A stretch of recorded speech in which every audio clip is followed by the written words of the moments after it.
Thinking about self-publishing and don't know where to start? Join the Spa Girls each week for a info-packed podcast filled with honest advice, tips and resources. And I still don't have that down, damn it. But it's okay. I'm Trudy J. I'm Shah Barrett. I'm Cheryl Phipps. And I'm Wendy Valor. And we are back for another episode of the Spa Girls podcast. And this week we have an awesome guest. As always, when do we never have an awesome guest? But today is Corinne O'Flynn. Welcome. Hi, everybody. Welcome. Hey, Corinne. Hi. So I met Corinne at a conference, a weekend conference, and we were in a breakout room together. And she talked about how she was had a website called The Calm Entrepreneur. And I knew that we had to have you on the podcast to talk about it because I'm not calm, and I just want to find out about how you can possibly be calm in this self-publishing world. So I'm going to read your bio, and then we're going to get right into it. Okay, Corinne, and I will let you speak, I promise. I'm ready. Okay. Corinne O'Flynn is the founder of The Calm Entrepreneur, a place where entrepreneurs, particularly authors, can learn to take the stress out of running their businesses. She has 20 years experience being self-employed and is a self-published author with 3 pen names, 2 of which are USA Today bestsellers, which is awesome. She's also a wife, a mum of 4, and founder and executive director of a non-profit organization, and alpha to 3 very demanding blue heeler rescue dogs named Nora, Ruby, and Maisie. Yay! Wow. Awesome. That is Pretty impressive. overachieving. 4 children, and 3 probably pen names. Businesses. Well, we know what causes the children, so we were able to move on from that. Cut that out. Can't help it with the pen names, though. We don't know what causes that. Yeah. So, Corinne, can you start from the beginning and tell us how you got into self-publishing and tell us about your self-publishing journey first, and then we'll get on to this being calm business. Yeah. Well, yeah, like one causes the other, I guess. I started self-publishing in 2014 was the first book, and that book took 100 years to write. And then, and I never really explored trad much. Like I'm not very good with authority. So I have a bit of a rebel soul, I guess you'd say. And so indie authoring, when that, after 2011, I was online doing book blogging and that kind of stuff for other authors that were going indie, and it was becoming so big that I was like, this is something that's definitely for me. So I kind of started in 2014. My first book took literally like 12 or 13 years to write, just because I just didn't know what I was doing. And then I never looked back. I don't know how many titles I have now. I'm republishing a series because I broke them off, and I have a new pen name that's rebranded those. So, but I think I have 40 something titles out in the world. And I say titles, not books, because my contemporary stuff is all novellas. So maybe 3 of those equal a book. So 40 something titles. Could you just tell us what genres you're writing in? Like, what are the? So my Corinne pen name is paranormal, suspense, and urban fantasy, and maybe young adult fantasy. And then I have a paranormal romance who writes paranormal romance and reverse harem with witches and wolves and that kind of stuff. And then I have contemporary male, female novellas. So just a couple of genres. Yeah. Just a couple. Yeah. So it started out because a friend of mine writes, all of my friends write super steamy stuff. And I was always so afraid because I went to Catholic school and that whole thing. What would my mother think, kind of a thing. But then, I co-wrote with my friend, and every time we got to a steamy scene, like she wrote the man, I wrote the woman. And whenever there was a woman's point of view sex scene, I was like, I can't do it. And I'm like, this is ridiculous. I'm a grown woman. I can write this. And so I realized, you know how it works. I know how it works. So then I was like, I'm going to try it. And I did it with the pen name because I do school visits as Corinne, and I don't want to have to deal with those parents, because as a parent, I would not appreciate it if that happened. And my kids, well, I never really banned my kids from reading anything, but they're not drawn to that. But I didn't want to play that game. So so I separated out the pen names, and then I split off the third one, and now I have 3. So it's wow.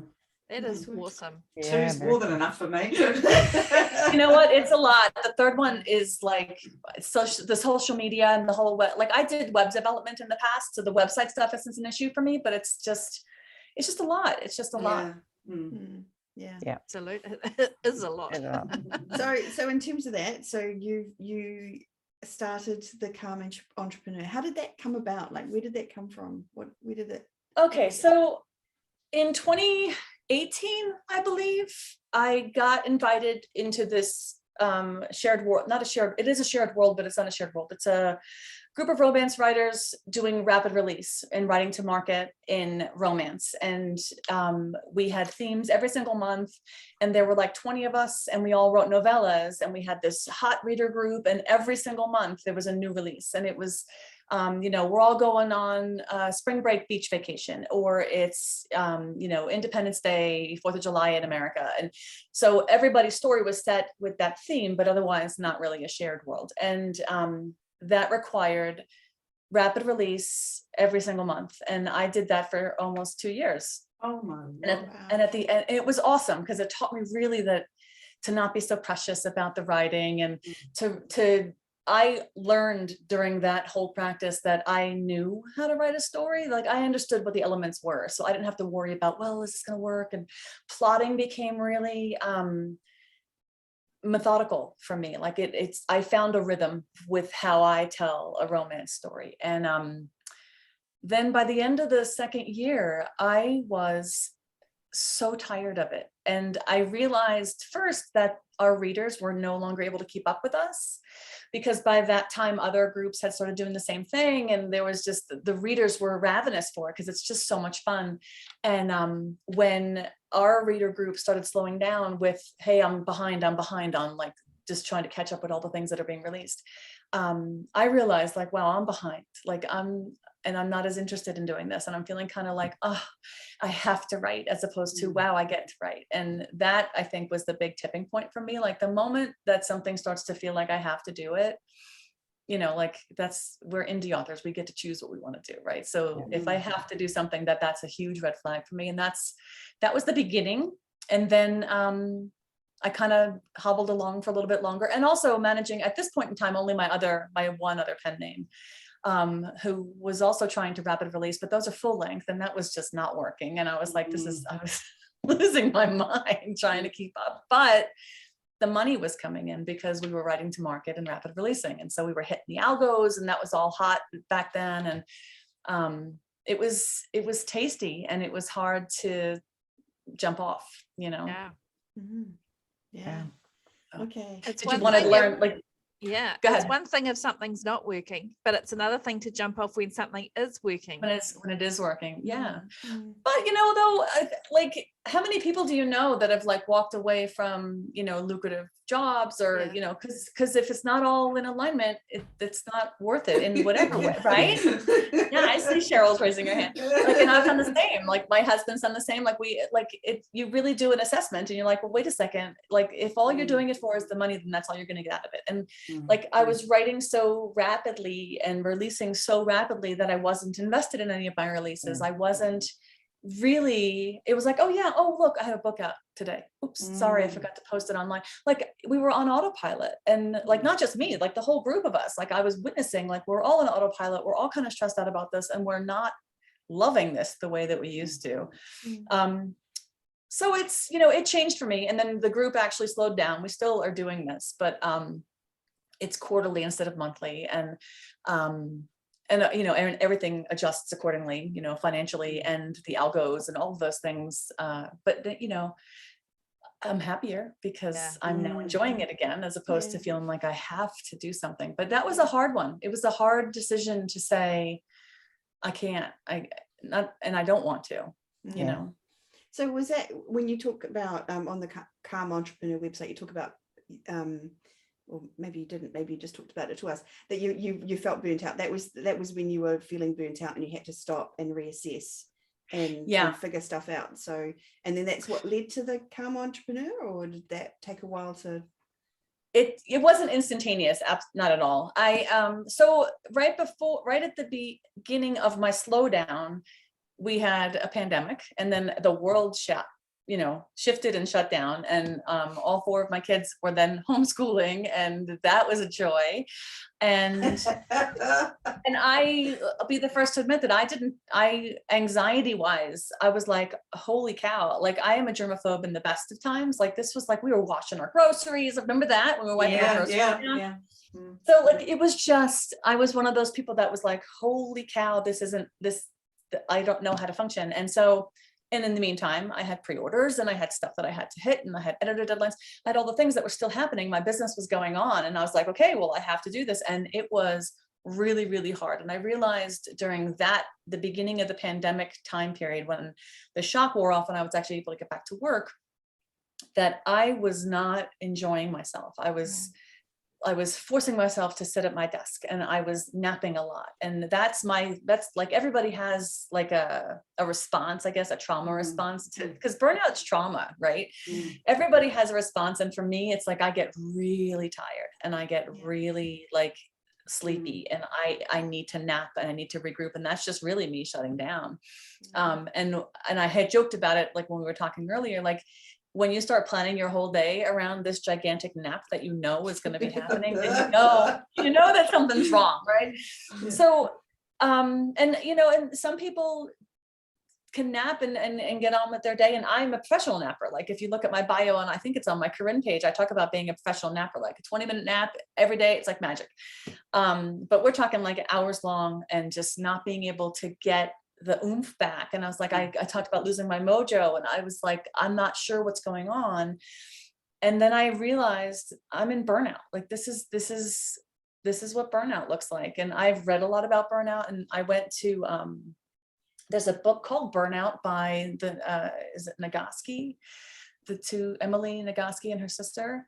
I shouldn't even say I can't remember their names. And I identified with all of these different pieces that identified what burnout was. And whether or not I had read a book about it, I identified like, this is whatever I'm doing right now is no longer sustainable. And clearly my body is telling me you're not into it anymore. And I wasn't on fire for it.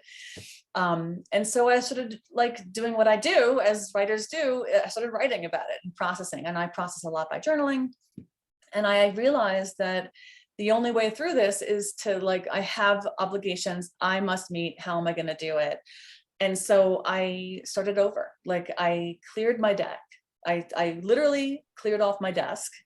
I rearranged everything that was on my desk. I broke out a notebook that I hadn't used before and made a list of all the things that have to happen and the due dates. And I have a planner that we were talking, I'll share with you, and I just really went back to the simplest, most basic thing and slowed myself down. Like as an overachiever, I get more done in a day than most people do in a week, kind of thing. And that's a point of pride. Like that's kind of bananas. And slowing it down, I was able to get back to simple to-dos and getting like one thing done a day mindfully, and getting something done well that I'm like, okay, I'm happy with that work. And then I can move on to the next thing. And in the midst of all of that, I started writing a book about burnout. So I was doing all this research about burnout, and I was crafting this whole outline and this proposal for this book that I was maybe going to shop. I didn't know what I was going to do with it. And then I realized I'm not out of burnout yet. Like this isn't, I can't talk about this. So I kind of did a reassessment and I stopped that. And then I started sharing with my friends and it's funny because I also am one of those people that doesn't really share when I'm in trouble, like with my peers. And I don't know what that is about, but maybe a part of it is about being, I'm the one you go to when you need the answers. I don't need help, right?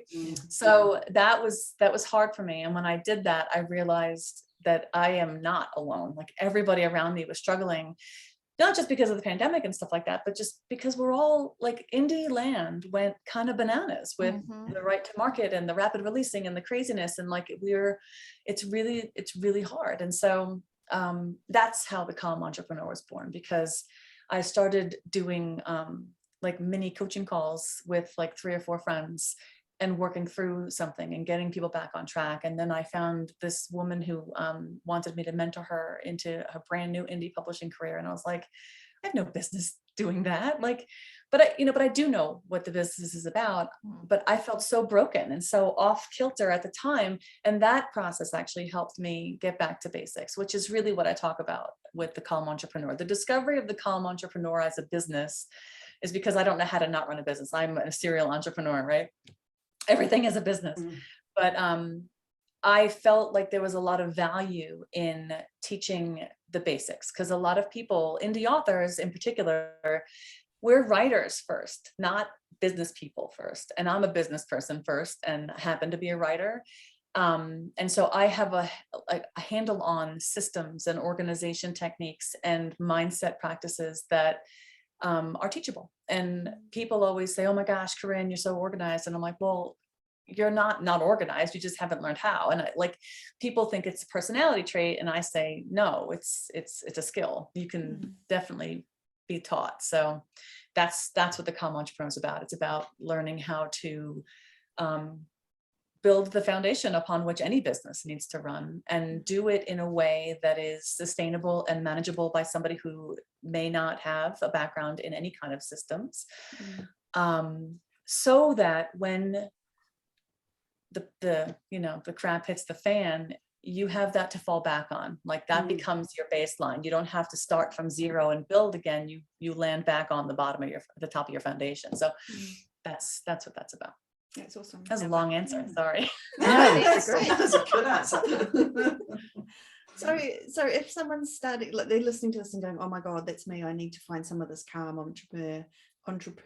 I can't even say that word. I love how you guys say it. How do you say it? Calm Entrepreneur, but you're like, Entrepreneur. calm entrepreneur. Entrepreneur. Yeah.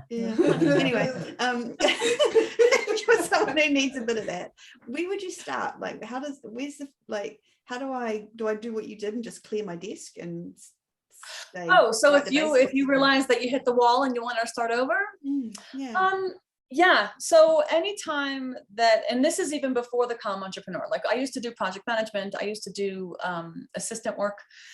Anytime you feel like you are so overwhelmed because you took on too much, or you have not taken on anything new, but your life kind of took over, or you're doing the same, and a pandemic happens and your brain is just not functioning the way that it used to. Like anytime you feel like you're just losing your grip, if you can physically clear off your desk, and even if you don't have a place to put this stuff, like just put it over there in a pile that you're not looking at, and get a notebook and make a list and take a ruler.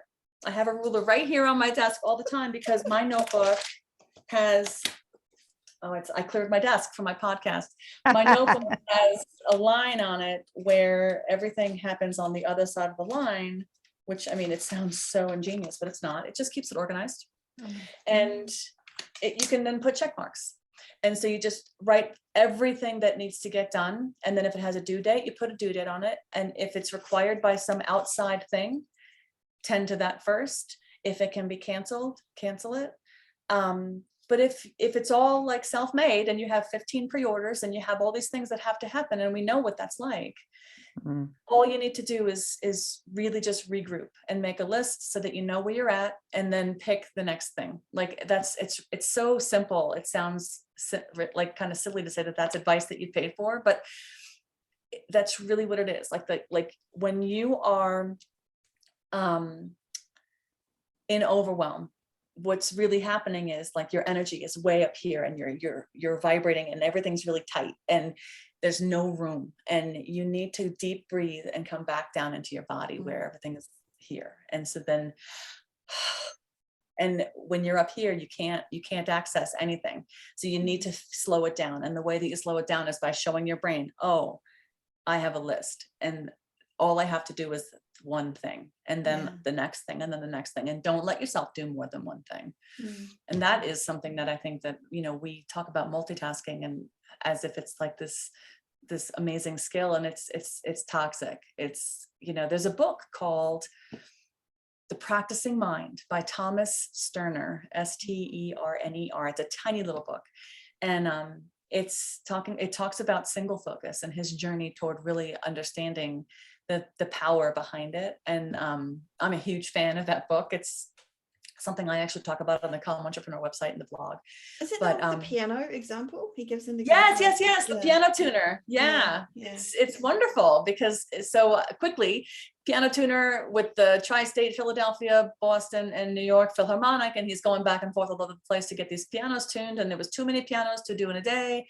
And he was at his breaking point, and he decided that, you know what, I can't do it the way I used to do it. I'm going to just focus on one. So instead of having 4 pianos in the room and doing, you know, key 1, key 1, key 1, key 1, key 2, key 2, key 2, key 2, he did all the keys on one piano and then moved to the next piano and did the next and the next and just focused.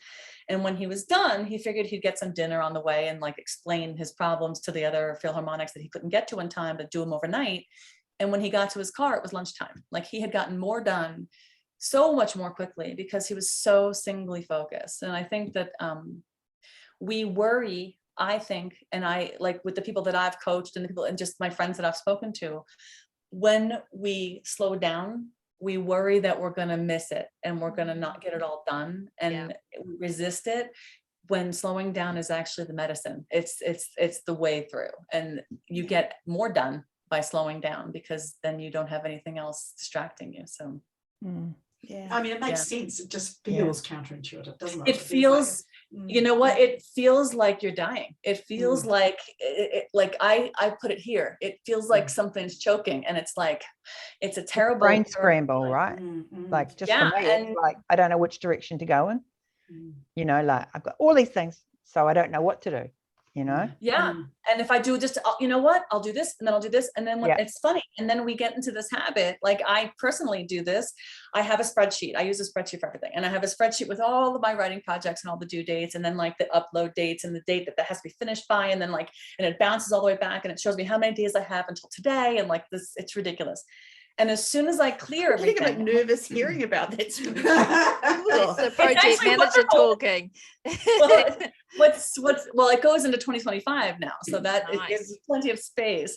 But before it didn't go to 2025, it was just a list with the dates that I had, and it was like, oh, but I've got a week in there. I can move everything up a week. And then I was packing it back in, and I'm like, why am I doing this? Like, why do we fill our day like this? It's bananas. Just because I can doesn't mean I should. So it's a discipline as well as anything else. And I think the lesson from the piano tuner is that we think that if we're packing it in like that we're somehow going to get more out of it, like that we're going to do more and achieve more and get more money and have better books or do something, and actually you get less from that because you kind of head towards things like burnout, and actually if you just focus and do one thing at a time, you get more done and you can achieve more by doing it like that. And how is it we can be impressed by someone who does that? You know, well, a lot of the society. All we see is the result, right? All we see is the fact that they're successful, right? And I also think for a long time, multitasking was sold as the ideal. Like you had, you know, you're juggling all these balls in the air and you're keeping, you know, with a smile on your face and, you know, basically we're sold a crock basically on that. What you're saying is men have got it right then. Because men were the ones that could multitask. Yeah, you know, and in Kate Northrup in her Do Less book, she talks about how we are working in a system that was created by cis white men who had wives and children at home, wives handling everything at home, and they went, and there's not a bashing of men. I have a house full of men. I love them all. But the system of patriarchy was not built for people who are also doing all the things and working and you know, but that's something else that I talk about in the whole process of becoming the calm entrepreneur. Becoming a calm entrepreneur, when you want to become a calm entrepreneur, a big tenet of that is falling back in love with the reason why you're doing what you're doing. Like fall in love with your work again. You should love what you're doing. Like we chose this because we love it. Like where did that go? Like, so that is with the practicing mind. He talks about that, falling in love with the process. Like this is a meditation. I love what I'm doing. I'm good at what I do. And this is something that makes me feel whole. That's what we're craving. I think that's the opposite of burnout. The difference between chasing something off in the distance and when I get there, I'll be successful, and I'm successful because I'm doing it right now and this is awesome. Yes. You know, and that, well, and also what you just said was I'm chasing this thing off in the distance, and you're chasing something external. And like, there's this whole conversation about, like, you know, you talk about the where we met, like the laws and all the energy, and people get all weirded out about it. But like, when you're in alignment, you're in oneness. You are here in your body, and you are looking to yourself for guidance. And when you are in the zone, you're actually tapping into spirit, and you're getting all the downloads, and you're doing all these things, and it actually feels like this, right? But when you're looking out here at what someone else is doing and saying, I want that because what they're doing is successful, you're actually popped out of oneness, and now you're in duality, where there's this us versus them, me versus them, right and wrong, and black and white. And the only way back is to like stop and be like, okay, you know what, I saw that, I didn't mean to go there. Like, let's correct and get back in here. I forgive myself. And now my eyes are back on my own paper, and I am only looking into myself for what's right and for that validation. I think that, you know, we're so comparative, and you know, it's just not a game to play. Yeah. And it becomes quite a habit to be that comparative as well. You know, I mean, it's very easy to fall into and to relapse into that. I think for a lot of us, you know, you're looking at everybody. I don't think anyone's. Yeah. But yeah, and I think though, what we, again, I mean, I'm not the first, this is not even a new thing, but like, we're seeing everyone's end result. We're not seeing the struggling that they're doing. We're not seeing. You're seeing the Instagram pic, aren't you, of the final product? Yeah, and whether that's the life or that's the book kind of what thing. they gave up to achieve it. No. Right. What the trade-off was, because there's always a trade-off, right? It's like that the law of sacrifice, right? What are you going to give? But I don't know, I think it's a dangerous thing to really cling to that as a measure of success, because we know, I think all of us know, that multitasking and burning the candle at both ends is not, you know, you might get all the results, you might get the bookshelf full of books and all the bestseller tags and all this stuff, but then at what cost? Like, are you miserable doing this? Like, are you checked out at home because you just so unable to keep it? All of it. So right. There's a cult of busyness. I feel like there's this idea of you have to be busy, and if you're not busy, there's something wrong. And so that's really hard to push back against as well. Is that kind of something you found? Or oh, absolutely. It's that, you know, who talks about it? Simon, is it Sinek? Oh, he talks about yes. This toxic push, like we are addicted to it. It's like anything else, like this, but there's also the other side of busyness, is like busyness for the sake of busyness is actually procrastination, and procrastination is based in fear of something. And, you know, there's a difference between, you know, when you're stuck, right? And you figure out like, well, like for me, when I was in the heat of my burnout, I was like, but I got so much done today. Look at my list. And it was like a whole bunch of needle moving actions, right? It was a day full of stuff that meant nothing. But I felt good and I got it all done. And so my brain's like, yay, you know, celebrate, go have a nap, right? And but the truth, sorry, they're insidious. They're terrible. But it's to the point, well, this is not because of my burnout naps, but like I told you, you said in my bio that I have 3 blue heeler dogs. When I say, okay, girls, it's nap time, they go right up to my room. They know exactly what's happening. So yeah, and everyone has their place, you know, we all do our thing. But including me, like I'm well trained, that I know where to go. But I think that the idea of frantic busyness, like this frenetic push to, like, if I'm not doing anything, something's wrong. That was something that when I started like really identifying that I was in burnout, one of the first things I did was I pulled back. And that's something that I like, it's in my nature as a person, like ever since I was little. If things were just not going well, I just clam up, right? And I dropped off social media. I stopped binge watching everything. I started journaling, and I tried to read a book, a paper book, as opposed to a Kindle book or anything listening on audio. And I had the hardest time focusing on reading. And I was like, I have lost my ability to move slow. Like, and, you know, and I'm a high energy person. Like I have always doing a lot of things, but I always had a really nice yoga, meditation, slow practice. And over the course of whatever this was that pushed me into burnout, I lost that. And I, like, you know, you get into the doom scrolling and the tab hopping and all the things got going on, and the checking of everything and checking in with people. And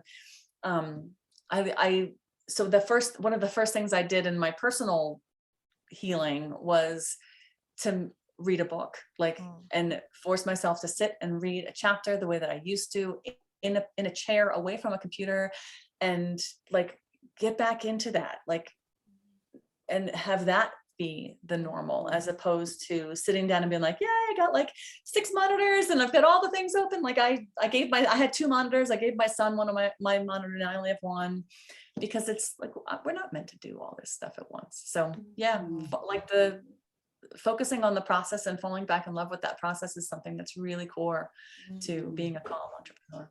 I think that's such an just a poignant thing. I'm relating all this to myself, of course, as I'm sitting here listening. And I think for me, a sign that I'm getting completely, even if I'm not aware of it, of overwhelm or burnt out, is the fact that I can't read fiction in a paperback form. Like I really struggle. I can't read a paragraph or focus on a paragraph, let alone a chapter. You know, I'm trying to get back into it, but I still can't sit down like I used to and read a paperback book. Like I could go read a, you know, category romance 1 or 2 a day, no problem. It's, you just lose that ability, and it's not good. It's really not good. So I think maybe if you're not aware that you're heading that direction, that could be like a little canary in the coal mine. In the coal mine, just. I mean, I've even moved from reading now to audio because I don't have time to read. I listen to audio at like, you know, and I listen to audio at like 2x if I can. Like it's like I can't even sit down and listen to it one. They're talking too slow. I need to get more done. Like, stop, get to it. Where are we going? Stop all of that. I need to start reading, clearly. Clearly. That's so funny. It was a surprising revelation. It was like, oh, I'm just gonna like disconnect and grab a book and go sit down. And I was like, I can't sit still. I have to get up. I gotta go do this. I gotta like, and I had to really, now I love it. Now it's something that is a reward for me, and it's part of my everyday. Like at the end of my day, I do that. I have a chair in my office. Like I could turn you over, and like my reading chair I put in here. But yeah, like maybe it is a canary in the coal mine. Like maybe if you can't sit and read something. Particularly for writers, because I mean, for a huge number of us, that's what kind of ignited our love of writing, or a love of story, or wanting to be a writer, was wanting to replicate that experience for somebody else. You know, if you could give somebody else that escapism. So, you know, that going back to the why is that's an interesting one. I think Cal, the deep work guy, Cal Porter, isn't it? Newport. Or am I getting mixed up with Cole Porter?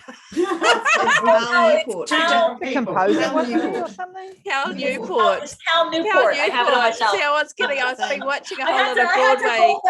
And look, I've been watching a whole lot of Broadway Instagram, so it's Cole Porter and Cal Newport. Okay, but he talks about that the ability, like when we're just to stand there, for example, in a line or a queue for something, and not take out your phone, just to be happy to be bored, and we've lost that.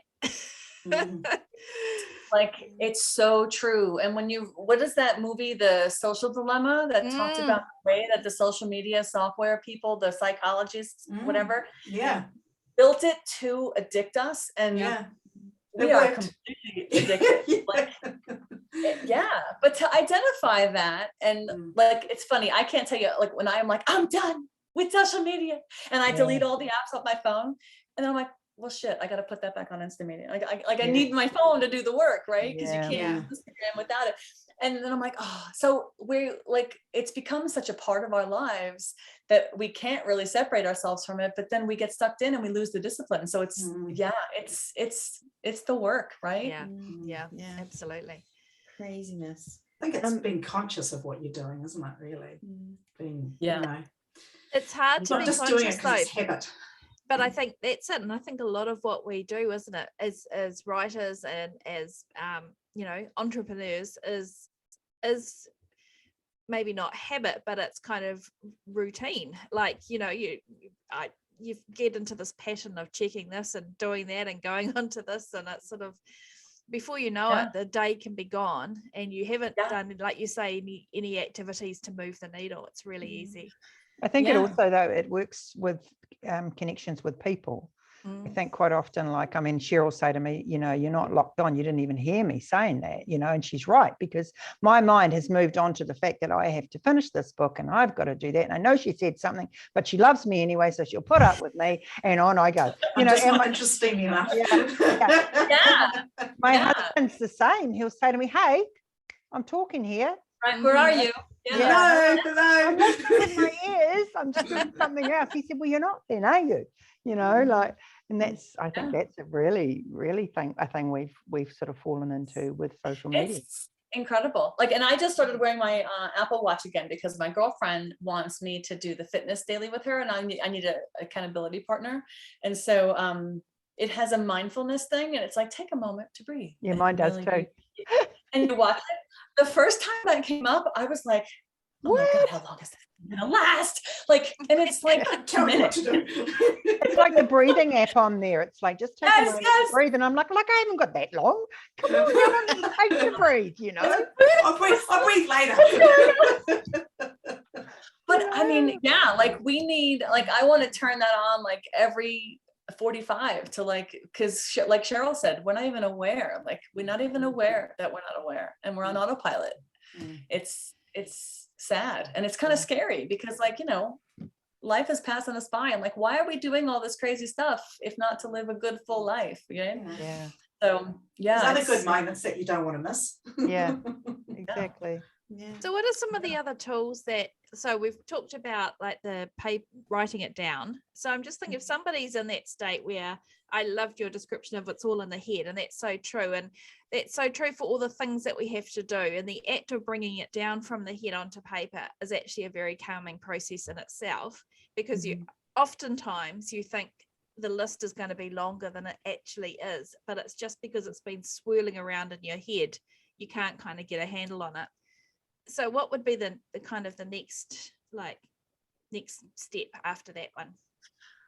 You know, and I hesitate to share like this is what you should do, because it's going to be different for everybody, but something that does work for me, there's two things. One is, when you're making your list of all the things that are really happening, how much of those are actually things that are yours, right? Like, because there's going to be a lot of things that you think that are for you, but you're just carrying somebody else's task, right? Or it's a concern about something that's legitimate, but it's not actually a thing that you have to do. So like, that's whenever you have a worry, I think a worry that's something that's out of your control, the answer to that is always journaling. Like journal. Sit down and say, I am unable to stop thinking about this because I'm worried, and then just start, right? But the other thing is, when you have your list and you're trying to figure out like how to stop feeling overwhelmed, and I wrote it down, but then I turned all my pages and now I can't find it. You look at your list, and then you sit down and you plant your feet flat on the ground, and you put your hand on your chest, and you put your hand on your belly, and you breathe really, really deep into the bottom of your belly. Like, make sure that your belly is completely filling, and it's almost like they call it breathing into the back of your ribs in yoga. Like, really fill your body, and do that 3 or 4 times until you actually feel your shoulders soften and everything loosen, and like open your mouth, like to exhale. Like, they call it candle breathing. Like, imagine if you had a candle like this far in front of your face, and you are going to exhale, but you don't want to blow the candle out. You want to just make it wobble. So you're going to open your mouth wide and go really slow and soft. And then when you feel like you have come back into your body, look at your list and pick the one next best step. And that can be like doing the dishes. Like Mhm. it doesn't have to be work. It can be anything that you can complete. It can be something that you can finish in a day. Make it something, or if it's something that takes a week, like I have to reorganize my entire closet, pick a rack of your closet. Mhm. Or if you have to write an outline a scene. Like break that task into smaller tasks and smaller tasks and smaller tasks until you can get it done in one sitting. And then when that task is done, get up, well, cross it off the list, and then get up and step outside and do that again with your hands on your chest and your hands on your belly, and do it outside. Like sit on your stoop, sit in a chair out in the sun, or if it's nighttime, do it at night, and just really, really breathe in and get back into, like, feel your body and say, you know, you did it. Okay, let's go back and do the next one, or go to bed and do it again tomorrow, and give yourself a break. You know, like, I think one of the things that I think we don't do enough is pull back to, like, really reassess. Like, I've done it a couple times over the last year because I had to give myself permission to do it. I have a dry erase calendar, like that you can just buy, the laminated calendars. And I no longer even use dry erase markers. I use these little tabs that have my tasks, and then I can peel them off and move them. Like, I don't even have to erase anymore, because it's like, this is something that I've made. I can change it. And there's a difference there, because you have to be responsible, right? You have to follow through and do your things. But if you're looking at your map of what's coming up and you overbooked, you're allowed to recalibrate. Like, you don't have to, you're not married to this. So that's why I said, when you look at your to-do list, look at outside commitments, things that you've promised other people. And if they are absolutely cemented things that you must deliver, then do those first, but break them into even smaller and smaller and smaller chunks until you can actually get them done. That's something that I do on a regular basis, and I teach my kids how to do it. My daughter and my son are both freshmen in college this past year, and it was like, okay, you're gonna be okay. Take a deep breath, like, put your hand, and they're like, Mom, and I'm like, no, seriously, like, this is how it works. You're a human being in a body that's freaking out right now. So yeah, I think that's fabulous advice. Yeah, It's really good. I think resetting just gives you a cleaner and a fresher outlook on what your purpose is. Yeah. For any given time, or just your career, really. Yep. Yeah. And so have you guys ever heard of a guy named Ed Mylett? Mylett. His book is called, I'm not wearing my glasses, it's across the room. Hang on. Sorry, you can give us the glasses. Like The Power of One More. Okay. That one. It's called The Power of One More. And he talks about resetting, and he talks about like changing the way that we look at time. And he talks about how we are living in a 24-hour day. And this is the same kind of day that people have been using for 200, 300, 400 years. Like, why have we not rethought the way that we think about our day? And he talks about breaking his day into 3 days, into 8-hour chunks or 6-hour chunks, however much time he has any day. And he gets up in the morning and he has from 6 a.m. until noon to do whatever he needs to do. And then he gets to noon and it's like, okay, break time, reset, recalibrate. Wow, I blew it. Didn't get anything done that day. Sit back down at 1 o'clock and go until 6. And he's got a whole new fresh start. Like, you can reset at any point. And he feels like, and like one of the tenets of like living is your mindset. His mindset is completely changed about how much time we have. And he doesn't pack all of his days. Like, he's got 3 days in a day. He doesn't pack every day full of work. He takes a day off in the evenings when he gets his daytime work done. So it's this beautiful, like, reframing. And so resetting, you can reset at every hour. You can reset 5 times a day. You can reset twice a week, whatever feels good. If you're like, oh my God, this is not working, stop, give yourself a break and come back. Like, you know, we're in control of all of this. So it's rethinking, isn't it? It's the rush, you know, rushing to do the washing, rushing to do that, then sitting down and working, you know, but you've sort of got to rethink that. You know, it's funny about rushing to do the washing. I learned years ago that I'm one of those people that water, like showering, bathing, running water helps me think. Me too. And so now I hand wash the dishes when I know I'm stuck, and that forces me to slow down. So that's something that I'm no longer even allowed to rush through. But when I do it, I put on music. I don't listen to podcasts. I'm not multitasking while I'm doing it. And I'm washing dishes, because I've identified for me, like when I hit a wall on anything, like there's this block that happens. And sometimes it's procrastination, right? And sometimes it's percolation. And when you can identify the difference, then you can give yourself space to go do something to kind of trigger your brain to like let it think. Because who here, I mean, I know that Trudy has. Have you guys done Becca Syme's classes for the strengths? We did. They paid for them and then they didn't do them. That's what they did. Oh my God. I'm an obliger, so I was obliged to start. That's funny. So but it's not us. It didn't suit us. Yeah, that's funny. I have a list. So I actually use my whiteboard with sticky notes for all of my tasks, and I just changed one of my goals for third quarter to be all the classes that I've purchased that I haven't finished. I've got a Trello board full of those. Yeah. Sha needs a couple of years. Yeah, you know what? Seriously.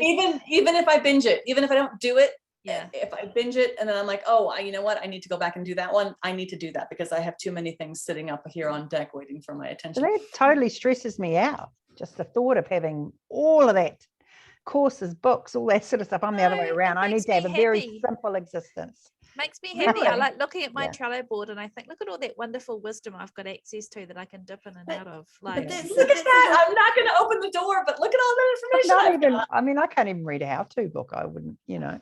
But that's the whole point of Becca Syme's stuff, is that everyone is different, and the kind of stuff, like I'm input, so I want to have all the information, and I'd be willing to bet that Cheryl and Wendy are definitely not input, and that they're doers, that whatever the strengths are, activator strengths, much activation, more so. All that stuff, that would be them, because the pair of them are both really, really good at getting stuff done, and that's their superpowers.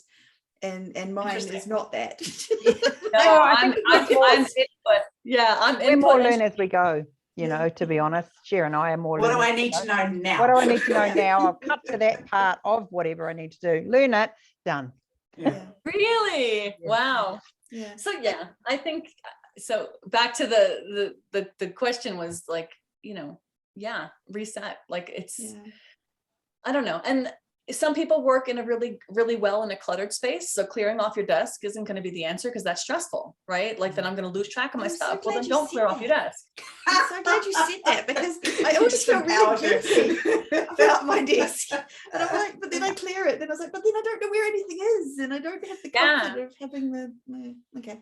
No, and some people like prefer to have a notebook with a pen and a list, and some people need to do it on a spreadsheet on the computer. And like it's so, you know, that's why I'm like, I hesitate to say this is how you do it, because like the answer is different.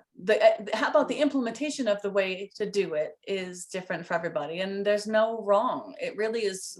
It's about like healing the issue that you're having in the moment. So if your desk is a wreck, and I don't even want to say the word wreck because that sounds like a judgment. If your desk has a lot of things on it and you are comfortable in that, then don't clear your desk off, because that's going to cause you more stress. Yeah, you know, just add a new clean piece of paper on top of the pile, right? Oh my God, I'm twitching. It's interesting because it's like I've gone through this whole process of decluttering, and the decluttering has actually been really, really good for me. So I'd gotten to a point where there was too much, but I definitely like having things around me because I feel like it sparks kind of things off me. So I kind of am, whereas I know that the rest of the spa girls are all very much clean, tidy. The messy trays sparked anxiety, and I finally got around to that last weekend, and I just felt so good, like ridiculously happy. I can handle clutter behind doors. That doesn't bother me. I'm not like Cheryl, like she doesn't like clutter at all, but I can handle it behind. I just don't want to see it. Yeah. Wow, Gotta I be- can't deal it. I But this can't is- deal it knowing it's there. No, Yeah. doesn't bother me. But it's about knowing yourself, right? Like that's Mm. part of the calm entrepreneur idea. It's like Mm. you know what's good and what works for you, Mm. and then you For do you. more of that, and you kind of don't, yeah, I don't know. Don't do You know, everything. yeah, there's no shame, there's no judgment, and there's no expectation. Like, and I think that that's like one of the things, like, so my 4 children were born within 5, like I had 4 kids under the age of 5. It was, Shut up. I had, and they were not multiple, they were all singles when it was, I look back now and I'm like, what the hell was going on?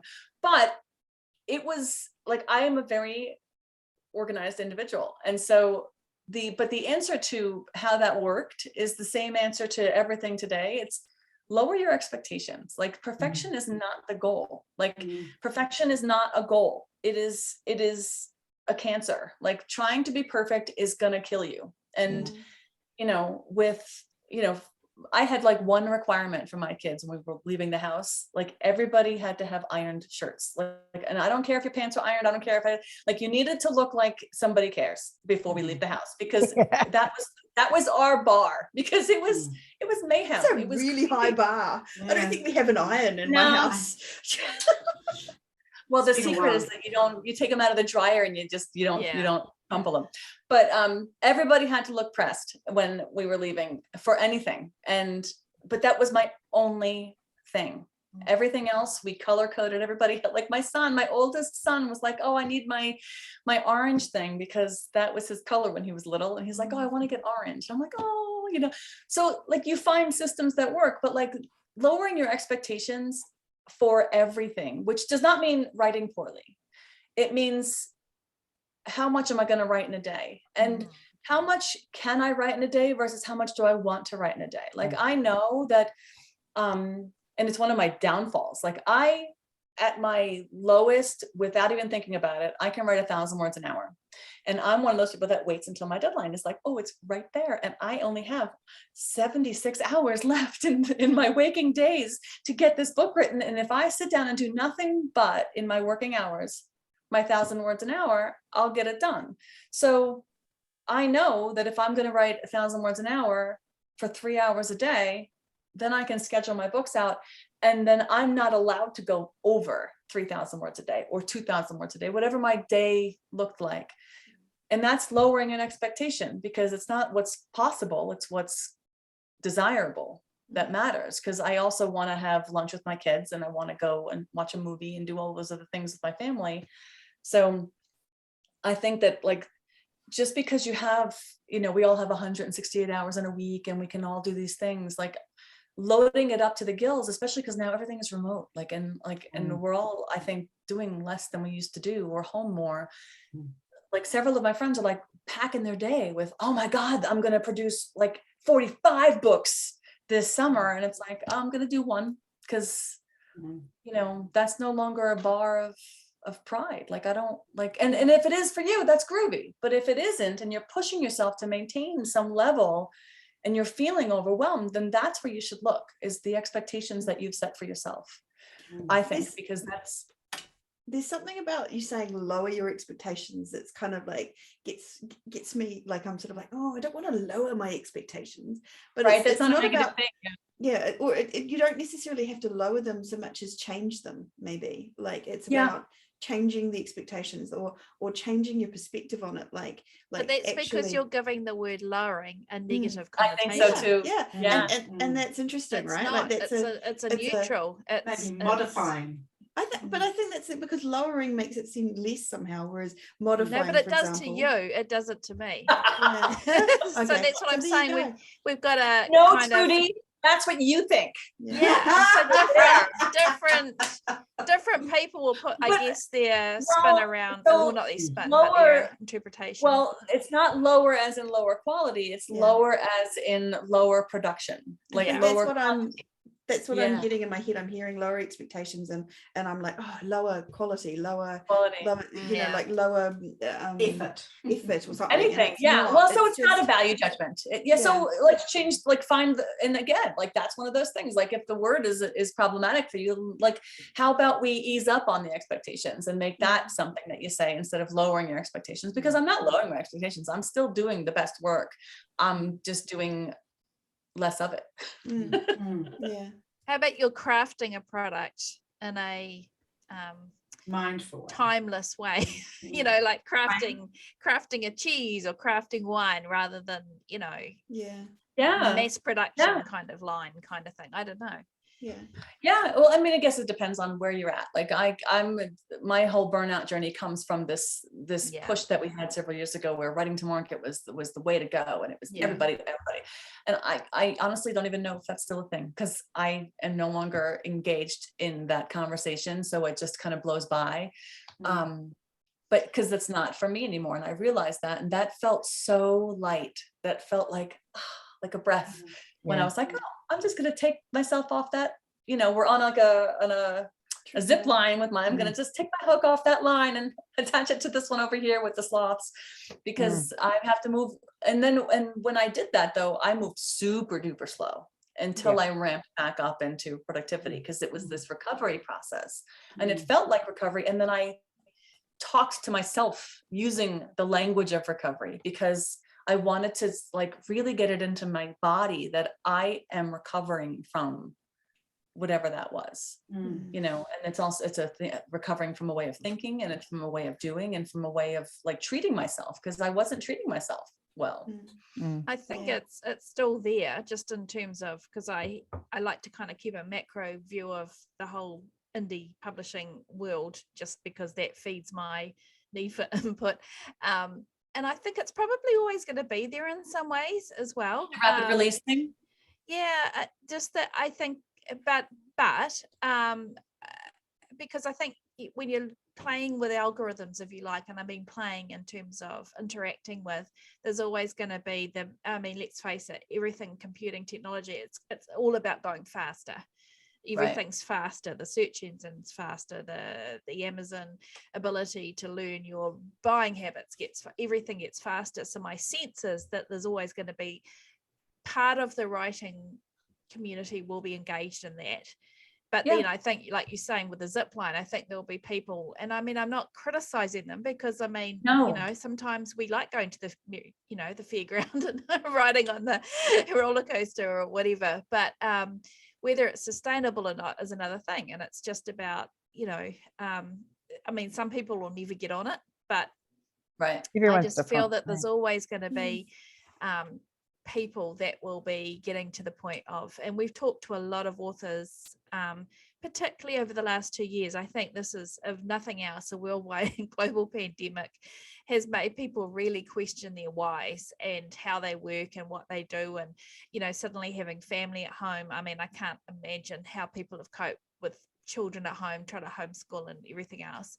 And it kind of throws into question a whole lot of these things. So it's an interesting time to be a writer, as they say. It is. And you know what? And you also did hit the nail on the head with that. Like, there are going to be people for whom rapid release and writing like the wind really does absolutely yeah it's all very subjective, so but if it's not working for you, if you're listening to this and it's not working for you, Calm Entrepreneur might be for you, right? There's alternatives, there's different there's, you know, and there's that comparison piece again, like, oh my god, everybody's doing this, and, you know, and I want to do that with them, and this is what it takes, because that's really what it is. There's no like silver bullet, like you either do it this way or you do it that way, like it's, so I don't know, many ways to make it work for you. And that's something that we constantly hammer home in this podcast, is about this many ways up the mountain. And I think maybe for somebody entering the indie space now, and you see, for example, maybe you stumble into a group where it is all about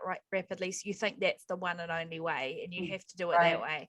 And I think that's the danger, you know, when you've got a bit more experience under you, about like us ladies, it's sort of, you realize that there's many ways, many ways. So we try and emphasize that. But that's, you know, and that's part of the journey too, like it's, I don't know, you don't know what you know until you know it, and then you're like, oh, exactly. That's so there's true. more stuff to know. So before we're rolling around into the end of the podcast, but I really want to talk about your productivity planner, because I'm kind of intrigued by that. So how did that come about, and can you talk about Speaking that about Show and tell, please. speaking about not being productive, I have a productive planner. Mhm. So I have another business that this has been going on for 5 years. 2017 was the first one. So this started because I made a planner for myself, because I like having a paper planner, and I made one for myself, and then I had it bound at the print shop, and I brought it to a writer group that I was meeting with locally years ago, and everyone was like, I need one of those. And then I made like 5 or 6, and then they're like, well, so-and-so wants one, and then it became a thing. And now you can look at authorproductivity.com, and I'm actually going to be rolling that under, I'm starting a whole new thing, a bigger umbrella under which all these things are going to go. So one day you'll go to author productivity and it'll bring you somewhere else, but that's still okay. But this is a publishing planner for indie authors. And I don't know if you want me to start going into like the different things that are inside it. Did you want me to do that really quickly? Just quickly mention what's there, like why is it specifically for indie authors? What's in there that we can use specifically? She says as if it's not for authors. Well, there's so many productivity things out there, but this is specifically for authors, which I think so. This is one day during my burnout where I was like, I have to get all this stuff done. I love the giant red crunch time in capital letters written there. So it just incites anxiety just in looking at that part, let alone oh the my details. gosh.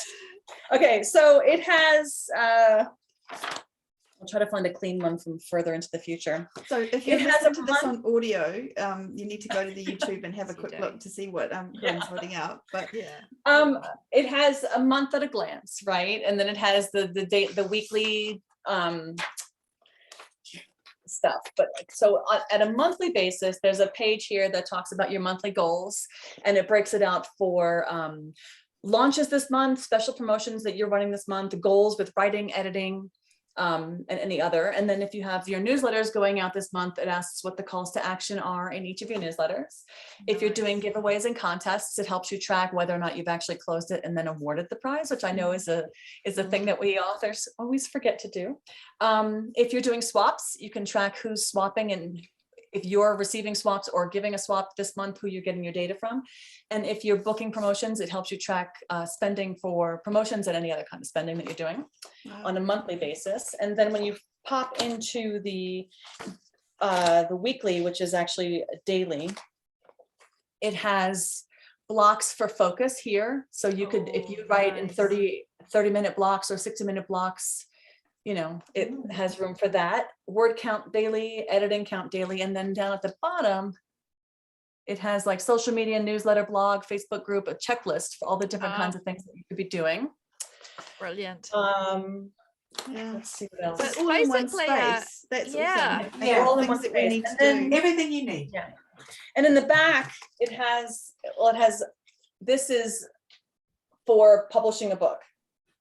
And what this is your ARC team stuff, the graphics that you need before you launch, because you're gonna need all that social media stuff. Like, I don't know, like I was launching a book and I was like, oh, I need to put that on, like, you know, my media kit. I need to send this to Instagram. I need to do this to my assistant and do this, that, and the next thing. And then it's like, oh, but I gotta make those graphics first. I gotta do this. So this kind of puts that in order. Like, these are the things that you need before you even start talking about your book. If you're doing, booking promotions and other things, you need to have this information in like a document. This is launch week promotion. Like if you're doing your segmented list and you're bringing it out weekly or daily. Paid promotions that are just for the launch, and then how you're sending out your email newsletters. And then over here is where you've uploaded it, what your pricing is, if you've done it, if it's the final copy, like all that kind of stuff. And then here's all the parts of the book that you need to have formatted and all that. And then the keywords for the metadata for this particular title. And there's a whole bunch of those. It all. This is basically, it's like an operations manual. It's an operations manual for an indie author. And how wonderful to have that, so you can actually look back too, not just as you're working, but also look back on, You know what? I remember I did some kind of, I was doing something for my accountant and I was producing all this reporting, and I went back in time and I saw that I'd given away like thousands of copies of a book, and I was like, did I get pirated? Like, oh my God. And like, it's in Amazon. Like, how am I going to get pirated? But I had no memory of doing that. And I went back to my planner and I was like, oh yeah, I ran a promotion. I forgot all about that.